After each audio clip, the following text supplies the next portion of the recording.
जय जगन्नाथ सांगने 4-5 दिन पर भिड आज आरंभ है। आज आम गाड़ी की नहीं जाऊ सर्विस करने गाड़ी जेहेतु 500 किलोमीटर चली सारे जहाँ बेले सर्विस करा पड़ो। तापर चांदल बजार जाऊँगी चांदल शोरूम आम गाड़ी सर्विस हम शोरूम आनिकी गाड़ी पहुँचे देले। आपने भावते कैमेरा धरची कि कैमेरा मो सांग जड़े धरची से भिडियो न आसापी मुझे कैमेरा दे देती गाड़ी कागज पत्र भी नहीं आसती शोरूम को। एवं शोरूम में आसी पहुँच सारापर गाड़ी आनी लगेदी सर्विस सेंटर में। भावुली आम गाड़ी अति शीघ्र कम होगा पर आम घर को पलू बोली देखला आम गाड़ी सर्विस पूर्व अन्य मान गाड़ी अच्छी ये स्कूटी जो देखुन ये लास्ट सर्विस ये सैला पर आम गाड़ी कम हम मो गाड़ी कम आरंभ होगा। भाईना ए जो मोबिलटा पकाउन ये गाड़ी इंजिन टाक पूरा सफा करदेव आप जानते आ मु जो मोबिलटा धरची हाथ में यहाँ लास्ट पड़ो गाड़ी ना सब नट फट भिड़ा भिड़ी चलती ढिला हो जाता जेहेतु तापर ए मोबिल कड़ा हो पोड़ा मोबिल जो गाड़ी बाहर आपको भी घर को नहीं भावुची सब कम सैला पर लास्ट गाड़ी मोबिल पड़ुची मोबिल कम सैला पर गाड़ी कम पूरा ओके गाड़ी खाली धोईकी देवे आम गाड़ी सर्विस कम भल भल सारिक आम ए चलू गाँ भोजी खाई आम स्कूल सार जन हे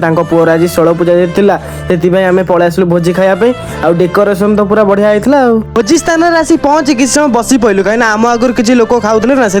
खरा जो भाया हो फैन लगे भल लगे सांग तार एपटे मन दुख कर बस समय भर आम पाखे आसी एत सारा आइटम लगेगा जेहेतु सांग कहीं वेट कर सांग तार खाई चलानी आम भी कहीं वेट कर आम भी खाई चलवा आ भाईना एपटे आहरी आइटम आनी लगाउछनी सब जिन खाइला लास्ट पांपड़ खीरी आइसक्रीम आनी लगेदेले जाओ भोजीटा पूरा मस्त होता आ जो मैंने भोजी खाया आसते गोटे गोटे कमेंट करदेव आम आखपाखु सब आइटम खाई सारा लास्ट मीठा खाई आज भिडियो ये एंड कर जय जगन्नाथ आगामी भिडियो देखा।